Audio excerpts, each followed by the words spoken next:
Chapter 27.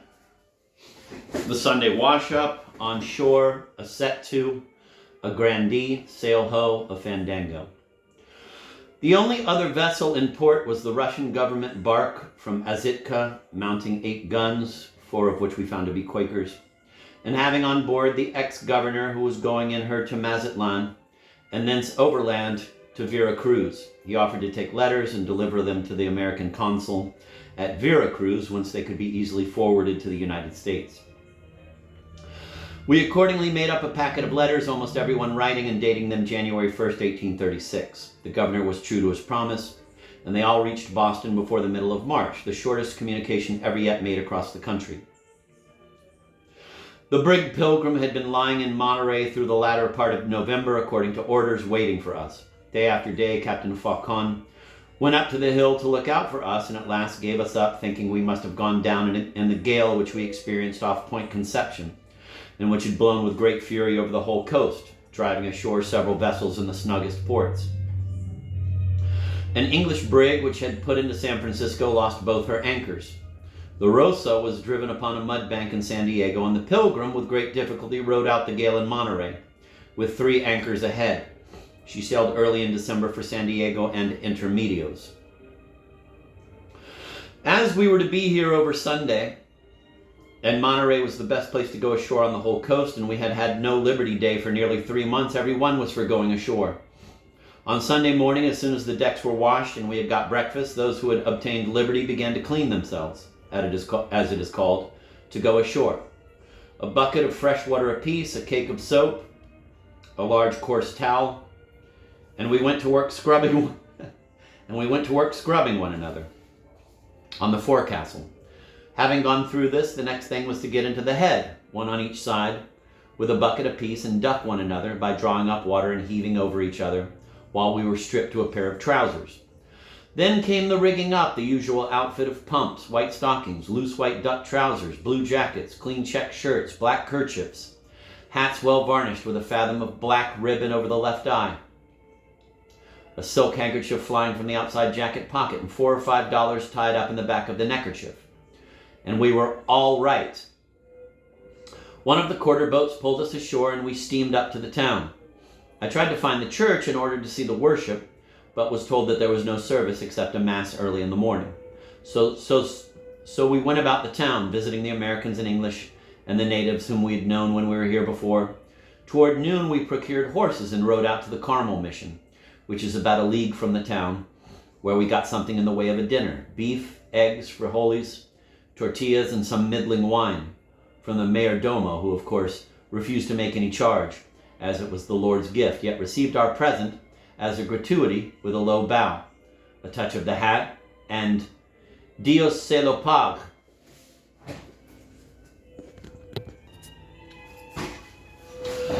After this repast, we had a fine run, scouring the whole country on our fleet horses, and came into town soon after sundown. Here we found our companions who had refused to go to ride with us, thinking that a sailor has no more business with a horse than a fish has with a balloon. They were moored, stem and stern, in a grog shop, making a great noise, with a crowd of Indians and hungry half-breeds about them, and with a fair prospect of being stripped and dirked, or left to pass the night in the calabozo. With a great deal of trouble, we managed to get them down to the boats, though not without many angry looks and interferences from the Spaniards, who had marked them out for their prey. The Diana's crew, a set of worthless outcasts who had been picked up at the islands from the refuse of whale ships, were all as drunk as beasts, and had a set-to on the beach with their captain, who was in no better state than themselves. They swore they would not go aboard, and went back to town, were stripped and beaten, and lodged in the calabozo until the next day, when the captain bought them out. Our forecastle, as usual after a Liberty Day, was a scene of tumult all night long from the drunken ones. They had just got to sleep toward morning, when they were turned up with the rest and kept at work all day in the water, carrying hides, their heads aching so that they could hardly stand. This is sailor's pleasure. Nothing worthy of remark happened while we were here, except a little boxing match on board our own ship, which gave us something to talk about. A broad-backed, big-headed Cape Cod boy, about 16 years old, had been playing the bully for the whole voyage over a slender, delicate-looking boy from one of the Boston schools. and over whom he had much the advantage in strength, age, and experience in the ship's duty, for this was the first time the Boston boy had been on salt water. The latter, however, had picked up his crumbs, was learning his duty and getting strength and confidence daily, and began to assert his rights against his oppressor. Still, the other was his master, and by his superior strength always tackled with him and threw him down. One afternoon, before we were turned to, these boys got into a violent squabble in the between decks, when George, the Boston boy, said he would fight Nat if he could have fair play. The chief mate heard the noise, dove down the hatchway, hauled them both up on deck, and told them to shake hands and have no more trouble for the voyage, or else they should fight till one gave in for beaten. Finding neither willing to make an offer for reconciliation, he called all hands up, for the captain was ashore and he could do as he chose aboard, ranged the crew in the waist, marked a line on the deck, brought the two boys up to it, making them toe the mark, then made the bight of a rope fast to a belaying pin, and stretched it across the deck, bringing it just above their waists. No striking below the rope, and there they stood, one on each side of it, face to face, and went at it like two gamecocks. The Cape Cod boy, Nat, put in his double fisters, starting the blood, and bringing the black and blue spots all over the face and arms of the other, whom we expected to see give in every moment. But the more he was hurt, the better he fought. Time after time he was knocked nearly down, but up he came again and faced the mark as bold as a lion, again to take the heavy blows, which sounded so as to make one's heart turn with pity for him. At length he came up to the mark for the last time, his shirt torn from his body, his face covered with blood and bruises, and his eyes flashing fire, and swore he would stand there until one or the other was killed, and set to like a young fury. "Hurrah on the bow," said the men, cheering him on. "Well crowed, never say die, while there's a shot in the locker." Nat tried to close with him, knowing his advantage, but the mate stopped that, saying there should be fair play and no fingering. Nat then came up to the mark, but looked white about the mouth, and his blows were not given with half the spirit of his first. He was evidently cowed. He had always been his master and had nothing to gain and everything to lose, while the other fought for honor and freedom under a sense of wrong. It would not do. It was soon over. Nat gave in, not so much beaten as cowed and mortified, and never afterwards tried to act the bully on board. We took George forward, washed him in the deck tub, complimented his pluck, and from this time he became somebody on board, having fought himself into notice. Mr. Brown's plan had a good effect, for there was no more quarreling among the boys for the rest of the voyage.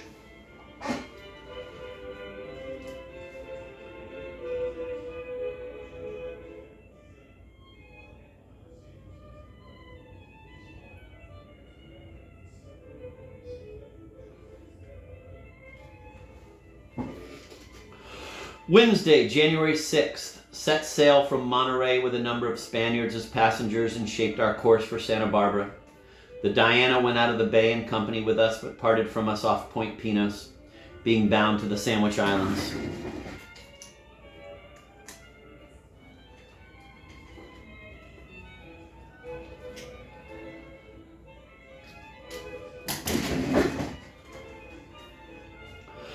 We had a smacking breeze for several hours and went along at a great rate until night, when it died away as usual and the land breeze set in, which brought us upon a taut bow line. Among our passengers was a young man who was the best representation of a decayed gentleman I had ever seen.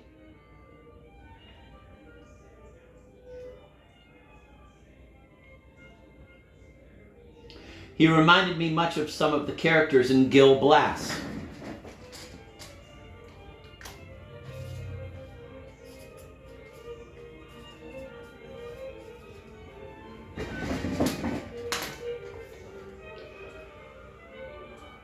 He was of the aristocracy of the country, his family being of pure Spanish blood and once of great importance in Mexico.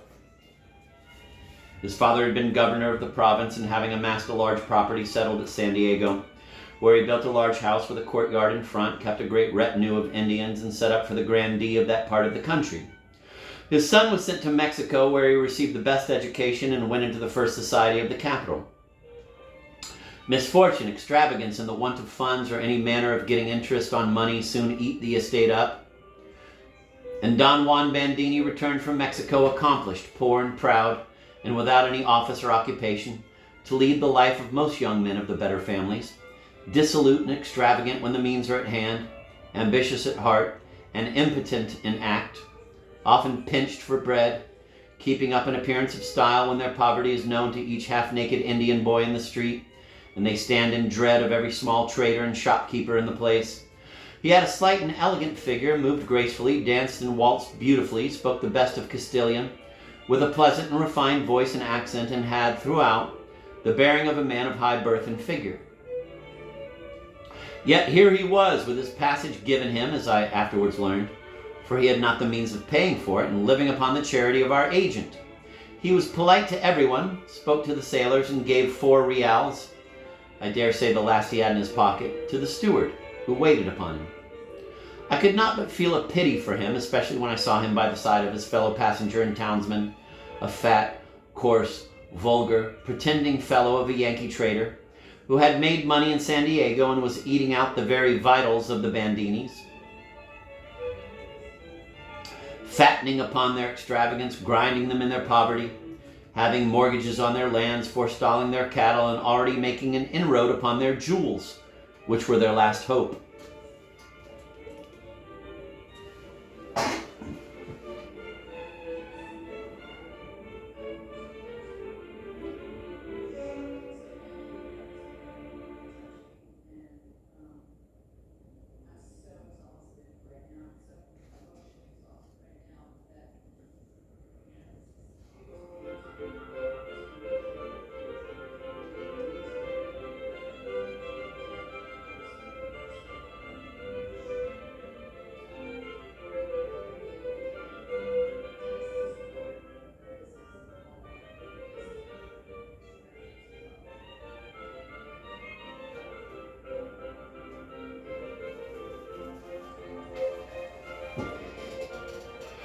Don Juan had with him a retainer who was as much like many of the characters in Gil Blas as his master. It's really hitting that Gil Blas hard.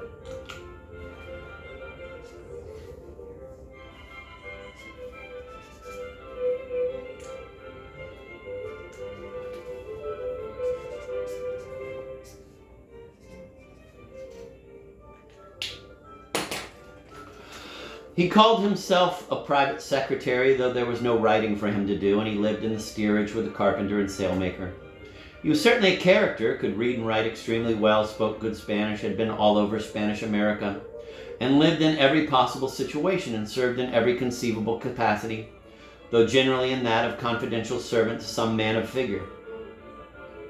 I cultivated this man's acquaintance, and during the 5 weeks that he was with us, for he remained on board until we arrived at San Diego, I gained a greater knowledge of the state of political parties in Mexico and the habits and affairs of the different classes of society than I could have learned from almost anyone else.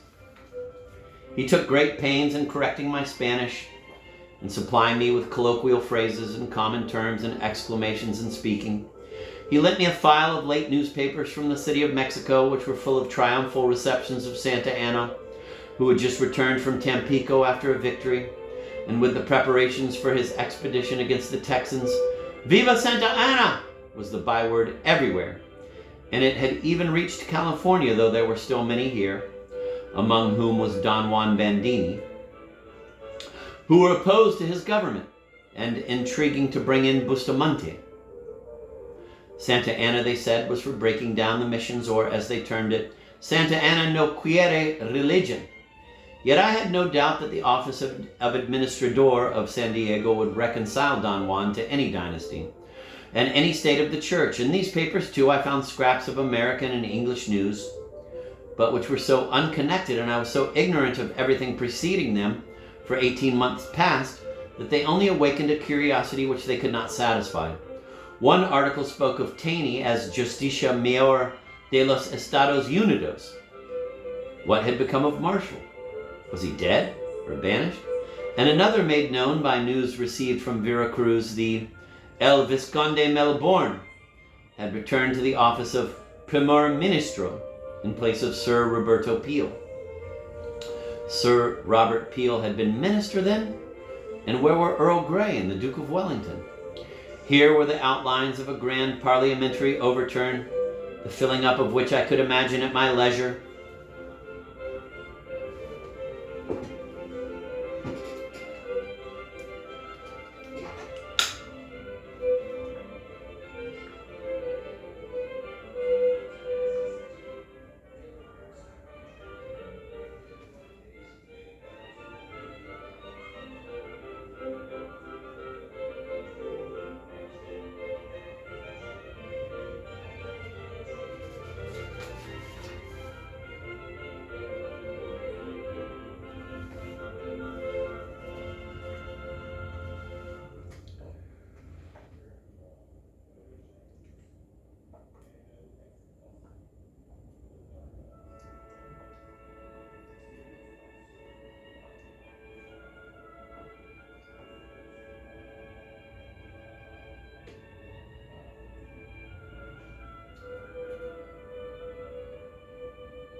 The second morning after leaving Monterey, we were off Point Conception. It was a bright, sunny day, and the wind, though strong, was fair, and everything was in striking contrast with our experience in the same place 2 months before, when we were drifting off from a northwester under a fore and a main spencer. "Sail ho!" cried a man who was rigging out a top-gallant studding sail boom.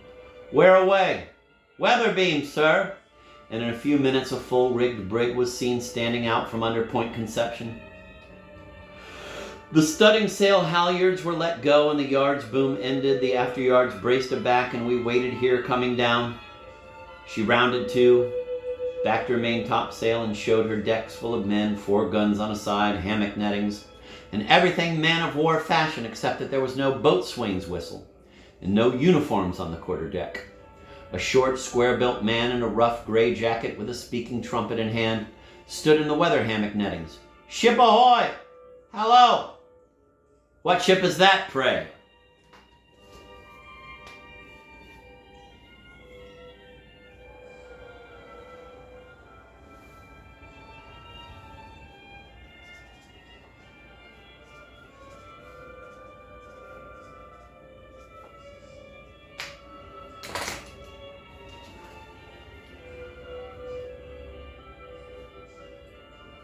"Alert! Where are you from, pray?" etc., etc. She proved to be the brig Convoy from the Sandwich Islands, engaged in otter hunting among the islands which lie along the coast.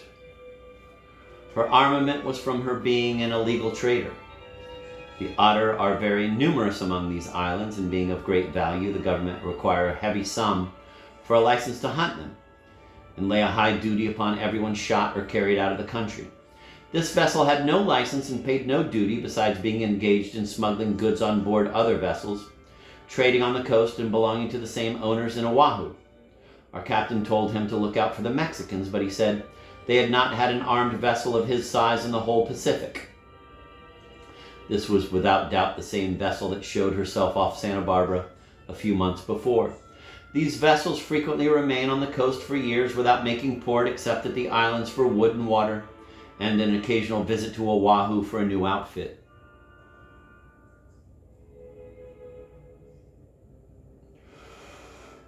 Sunday, January 10th, arrived at Santa Barbara, and on the following Wednesday slipped our cable and went to sea on account of a southeaster. Returned to our anchorage the next day. We were the only vessel in the port.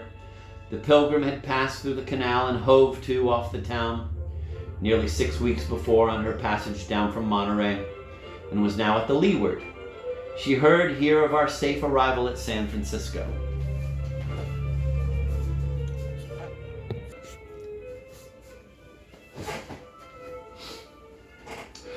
Great preparations were making on shore for the marriage of our agent, who was to marry Dona Aneta de G, D-N-Y-C, youngest daughter of Don Antonio N, the grandee of the place and the head of the first family in California. Our steward was ashore 3 days making pastry and cake, and some of the best of our stores were sent off with him. On the day appointed for the wedding, we took the captain ashore in the gig and had orders to come for him at night, with leave to go up to the house and see the fandango. Returning on board, we found preparations making for a salute. Our guns were loaded and run out, men appointed to each, cartridges served out, matches lighted, and all the flags ready to be run up. I took my place at the starboard after gun, and we all waited for the signal from on shore. At 10 o'clock, the bride went up with her sister to the confessional dressed in deep black. Nearly an hour intervened when the great doors of the mission church opened. The bells rang out a loud, discordant peal. The private signal for us was run up by the captain ashore. The bride, dressed in complete white, came out of the church with the bridegroom, followed by a long procession. Just as she stepped from the church door, a small white cloud issued from the bows of our ship, which was in full sight. The loud report echoed among the surrounding hills and over the bay, and instantly the ship was dressed in flags and pennants from stem to stern. 23 guns followed in regular succession with an interval of 15 seconds between each, when the cloud cleared away and the ship lay dressed in her colors all day. At sundown, another salute of the same number of guns was fired and all the flags run down.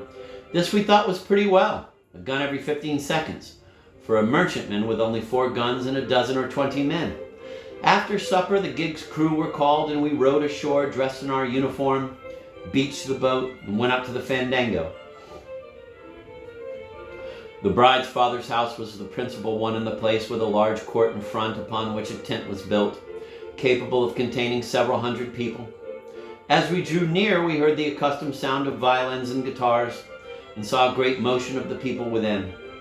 Going in, we found nearly all the people of the town, men, women, and children, collected and crowded together, leaving barely room for the dancers. For on these occasions, no invitations are given, but everyone is expected to come, though there's always a private entertainment within the house for particular friends. The old women sat down in rows, clapping their hands to the music and applauding the young ones. The music was lively, and among the tunes we recognized several of our popular airs, which we, without doubt, have taken from the Spanish.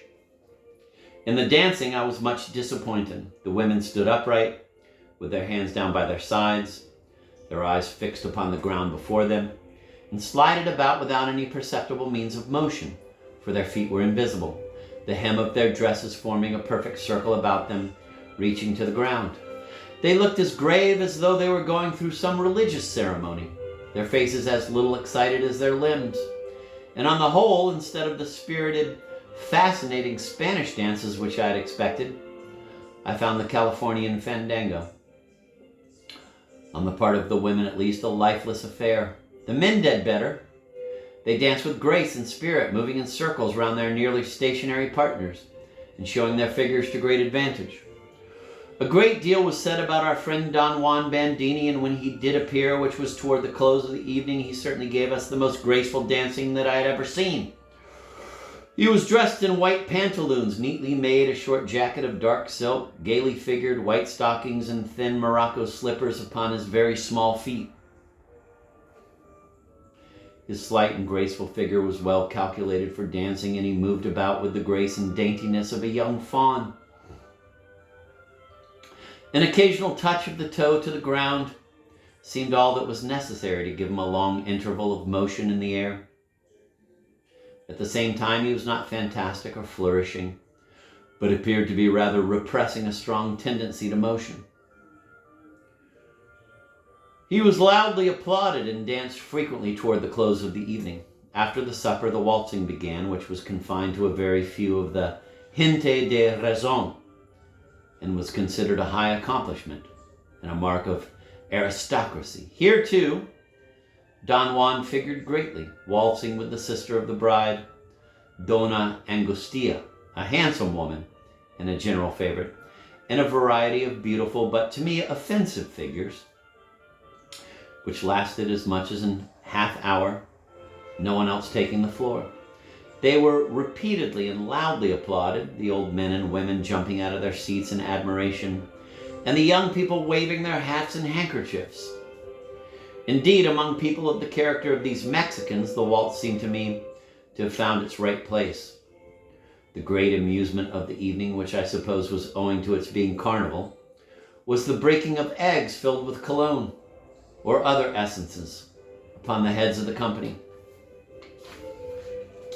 One end of the egg is broken and the inside taken out. Then it is partly filled with cologne and the whole sealed up. The women bring a great number of these secretly about them, and the amusement is to break one upon the head of a gentleman when his back is turned. He is bound in gallantry to find out the lady and return the compliment, though it must not be done if the person sees you. A tall, stately Don, with immense gray whiskers and a look of great importance, was standing before me when I felt a light hand on my shoulder, and turning round, saw Dona Angustia, whom we all knew, as she'd been up in Monterey and down again in the Alert. With her finger upon her lip, motioning me gently aside. I stepped back a little when she went up behind the Don, and with one hand knocked off his huge sombrero, and at the same instant with the other broke the egg upon his head, and springing behind me, was out of sight in a moment. The Don turned slowly round, the cologne running down his face and over his clothes, and a loud laugh breaking out from every quarter. He looked round in vain for some time, until the direction of so many laughing eyes showed him the fair offender. She was his niece, and a great favorite with him, so old Don Domingo had to join in the laugh. A great many such tricks were played, and many a war of sharp maneuvering was carried on between couples of the younger people, and at every successful exploit a general laugh was raised.